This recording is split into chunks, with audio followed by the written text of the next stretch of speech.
बाहर जरूर निकलेंगे। हिसारे ज़ात से बाहर जरूर निकलेंगे। निजाम बदलेगा तो लोग सच को समझेंगे। वाह वाह। हिसारे ज़ात से बाहर जरूर निकलेंगे। निजाम बदलेगा तो लोग सच को समझेंगे। रखी थी अपने बुजुर्गों ने खोखली बुनियाद।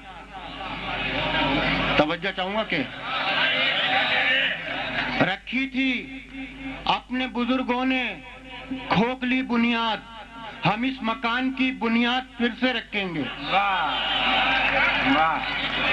रखी थी अपने बुजुर्गों ने खोखली बुनियाद। हम इस मकान की बुनियाद फिर से रखेंगे। दो शेर और हैं के जमीन से आए हैं या आसमां से आए हैं। जमीन से आए हैं या आसमां से आए हैं। या आसमां से आए हैं। अजाब शहर पे जाने कहां से आए हैं। वाह क्या। जमीन से आए हैं या आसमां से आए हैं। अजाब शहर पे जाने कहां से आए हैं। और मेरे पड़ोस में रहता नहीं अगर कोई।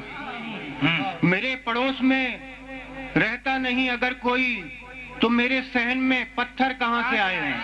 वाह क्या। मेरे पड़ोस में रहता नहीं अगर कोई तो मेरे सहन में पत्थर कहां से आए हैं। दो शेर और हैं के ये छीन लेना कहीं तुझसे तेरी आजादी। भाई शेर तो वही सुना रहा हूं, आप लोग दाद देंगे तो। हाँ। ये छीन लेना कहीं हाँ। तुझसे तेरी आजादी। सुपुर्द गैरों के घर का निजाम मत करना। ये छीन लेना कहीं तुझसे तेरी आजादी। सुपुर्द गैरों के घर का निजाम मत करना। वो आजिज़ी का भी मतलब गलत ही समझेगा। वो आजिज़ी का भी मतलब गलत ही समझेगा। अमीर शहर को झुककर सलाम मत करना। वाह।